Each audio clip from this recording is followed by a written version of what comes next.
नमो India में हूं sir pipe. स्वागत है आपका वर्ल्ड अफेयर्स हिंदी में। तो आइए समझते हैं कि आखिर मामला क्या है। जब आप एक ऐसे आर्टिकल देखते हो जहां यह स्पष्ट कराया जा रहा है कि मुस्लिमों बाहर जाओ, अब ये कहां जाएंगे, क्या ये देश से बाहर जाएंगे। यहाँ पे बात हो रहा है डच के एक ऐसे व्यक्ति जो कि पीएम बनने की कई गुना संभावना इनका बढ़ चुका है। मामला इन बंदे से जुड़ा हुआ है। इनका नाम बताया जा रहा है ग्रीट विल्डर्स। आखिर इस बंदे की ओर से ऐसी क्या स्थिति कर दी गई है, क्यों ये मुस्लिमों से इतना ज़्यादा नफरत करते हैं, इसके पीछे टर्की का क्या भूमिका है, क्या टर्की इन दिनों अपनी षड्यंत्र में कुछ बड़ा करने की स्थिति ला रहा है, क्या मुसलमानों की मुसीबत क्यों बढ़ेगी, ऐसा कुछ संभावना लगाने की स्थिति इनके ओर से की जा रही है। आइए इन सभी विषय के ऊपर डिस्कस करते हैं कि आखिर मामला कहाँ से क्या शुरू हुआ है। जैसे कि मैंने पीछे बताया कि इनका नाम ग्रीट है, ऐसे में ग्रीट विल्डर्स का यह कहना है कि भाई साहब टर्की के आम जनता अगर सुन रहे हो बातों को तो गहराई पूर्वक लेना। इनका कहना ये है वहाँ की जनता को कि आपकी जो सरकार है यानी टर्की गवर्नमेंट वो आपको बेवकूफ़ बना रही है। और वो बेवकूफ़ किस मामले को लेके, यूरोपियन यूनियन में जुड़ने को मामले में लेके। अब आपके मन में सवाल आएगा कि कौन जुड़ना चाह रहा है, क्या है ये मामला, क्यों वहाँ के लोगों को क्या ये भड़काना चाह रहे हैं क्या।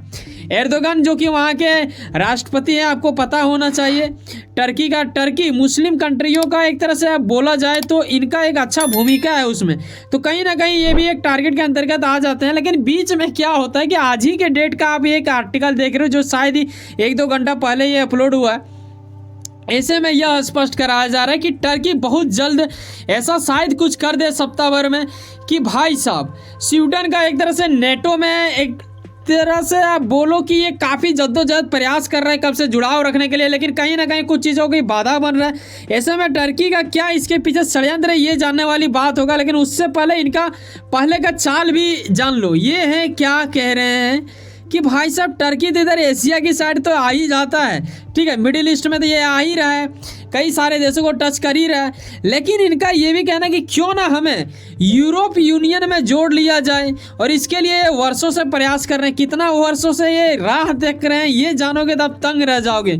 करीब 50 साल बताया जा रहा है। ये स्टेटमेंट खुद वहाँ के राष्ट्रपति की ओर से आया है, टर्की के राष्ट्रपति की ओर से बीते कुछ पहले। ऐसे में समझने वाली बात ये है कि आखिर ये देश इतना ज़्यादा इंतजार क्यों कर रहा है, क्यों नहीं इसे अभी तक जोड़ा गया है। शुरुआत में जैसे कि मैंने जब पॉइंट शुरू किया बताने का तो वहाँ मैंने यह भी बताया पीछे आपको कि भाई साहब वहाँ की जनता को वो भड़का रहे हैं यानी विल्डर्स यानी ये आखिर ऐसा क्यों कर रहे हैं और इनका क्या भूमिका है ये जानने वाली बात होगा। इसके साथ पाकिस्तान को कितना हद तक बुरा लग जाएगा, ये मुस्लिमों के प्रति ऐसा क्यों बोल रहे हैं कि आप बाहर जाओ, ऐसा ये बोल चुके हैं, ऐसा क्यों बोले थे, ये भी जानने वाली बात होगा। देखो टर्की एक यहाँ षड्यंत्र ये चलता है कि भाई साहब हमें अगर ईयू में यानी यूरोप यूनियन में जोड़ा जाता है तो हम क्या करेंगे, यानी ये टर्की का राष्ट्रपति का कहना है जो मैं हम करके बोल रहा हूँ। नेटो में क्या करेंगे ये कि स्वीडन को जोड़ने का एक तरह से समर्थक करेंगे। और साथ ही इन्होंने याद दिलाया कि जिस तरह उन्होंने टर्की ने फिनलैंड के लिए किया था। अब देखने वाली बात होगा कि इनका कितना हद तक चलता है। लेकिन यूनियन में एक तरह से यूरोप यूनियन में इसका जुड़ाव रखना कहीं ना कहीं अब थोड़ा और बुरा स्थिति में आ सकता है।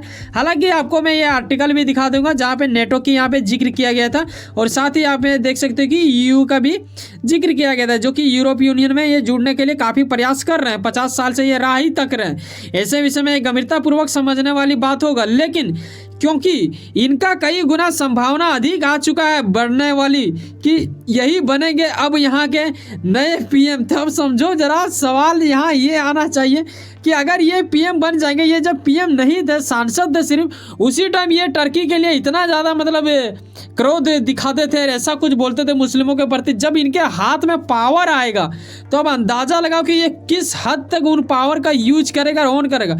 और बता देना चाहूँगा डच यानी हम बात कर रहे हैं नीदरलैंड का ये पीएम बनने वाले हैं, ठीक है, बहुत जल्द ये बन जाएंगे। हालांकि इन्हें गठबंधन का सहारा लेना पड़ेगा, थोड़ा बहुत कुछ सीट इनके घट रहे हैं, लेकिन अधिकांश लोगों का राय का यही देना है जो इनके प्रति काफ़ी ज़्यादा जानकार व्यक्ति रहते हैं उनका कि भाई साहब यही बनेंगे, आने हम बात कर रहे हैं ग्रिड बिल्डर्स ही वहाँ पे बन जाएंगे। अब देखने वाला बात होगा कि ग्रिड का आखिर क्या होता है, क्या वाकई में ये वहाँ के मुस्लिमों को खदेड़ देंगे क्या, ये जानने वाली बात होगा।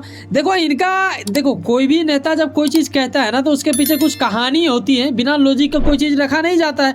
और खास करके जब आप किसी देश को ऑन करने की स्थिति में आ चुके हो और अब जब ऐसी पुरानी मुद्दे आपके उठाए जा रहे हैं तो ऐसे में कहीं ना कहीं आपका राय देना अवश्य बन जाता है। अब देखने वाली बात होगा कि ये इनके प्रति कुछ टिप्पणी देते हैं, स्टेटमेंट या नहीं देते हैं। लेकिन इसका पहले जो बोला गया है ये जान लेने वाली बात होगा, क्योंकि जो व्यक्ति जो कुछ बोल रहा है पहले से वो यकीनन उसको पास अगर मौका आ जाता है तो वो कुछ ना कुछ करने की स्थिति जरूर लाएगा। यहाँ इन्होंने ये कहा कि देखो मुसलमान को ना देश छोड़ने की इन्होंने अपील की थी। उसके अलावा यह भी कहा था कि भाई साहब ये लोग रहते तो यहाँ पे हैं लेकिन हमारे देश के कानून के अलावा ये अपने एक अलग कानून की ओर बढ़ते हैं। यार ये लोग क्या करते हैं कि कुरान को ज़्यादा महत्व दे देते हैं और इसी चीज़ से इनको चीड़ है। यही चीज़ को लेके इन्होंने कहा कि देश से बाहर जाओ तुम लोग, अब यहाँ पे नहीं रहोगे, नहीं बर्दाश्त कर पाओगे। अच्छा, आपके मन में बार बार सवाल आ रहा होगा कि सर यहाँ से चलिए एक बात समझ में आया कि टर्की के साथ इनका ये सब था, पाकिस्तान से क्या था। पाकिस्तान का देखो एक क्रिकेटर था, ठीक है, उनके ओर से इनके ऊपर तो भाई साहब ये बोल दिया गया था कि उसे जो मारेगा उसे हम फंड देंगे। अब कितना फंड का यहाँ रकम मैं नहीं बोलना चाहूँगा क्योंकि वो उचित नहीं होता है। ऐसे विषय में ये पाकिस्तान के ऊपर भी भड़के थे, टर्की के ऊपर तो भड़का ही था। तो कहीं ना कहीं ये पाकिस्तान के लिए खतरा साबित होगा जब ये पीएम ऑन करेंगे उस देश का। और ये मतलब मान लो ना कि 97% चांस उसी का है। अब 3% अगर दुर्भाग्य हो जाता है तो अलग बात है कि उन्हें मतलब मौका नहीं मिलेगा पीएम बनने का, वरना ये वही बनेंगे। और उसके बाद यकीनन इन दोनों के लिए वाट लग जाएगा। और ये नेटो के लिए भले ही चाल चल रहा है, इनका ये कहना था कि मैं तो स्वीडन का सहयोग दूंगा लेकिन मुझे उधर जोड़ो पहले यूरोपीय यूनियन में। लेकिन लग नहीं रहा है कि वो अगर आ गए तो यूरोपीय यूनियन में इन्हें जोड़ने देंगे, क्योंकि 22 तारीख को ये रिजल्ट आ चुका है ऐसे विषय में।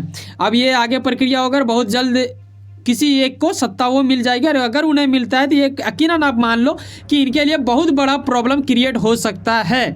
ठीक है, तो यहाँ समझने वाली बात है, आप अपनी राय दे सकते हो कि वाकई में क्या धर्म को लेकर ऐसा कुछ करना चाहिए, क्योंकि यहाँ पे कुरान का मामला जुड़ चुका है। वैसे सुनो ना कहीं आप कुछ ना कुछ काम करते होंगे, यकीनन अपने काम के प्रति काफ़ी ज़्यादा उम्मीद रखते होंगे, यकीनन आपका मेहनत आपका मंजिल बन के मिले। वैसे सुनो ना, सब्सक्राइब कर लो वर्ल्ड अफेयर्स हिंदी और जुड़े रहो मुझसे। चलो मिलते हैं किसी नेक्स्ट वीडियो में। जाने से पहले एक बात ख्याल रखना भाई साहब, एक सब्सक्राइब जो बिल्कुल फ्री होता है करके जाना। और ये ना सोचें कि बस छोटी सी संख्याएं क्या ही करें।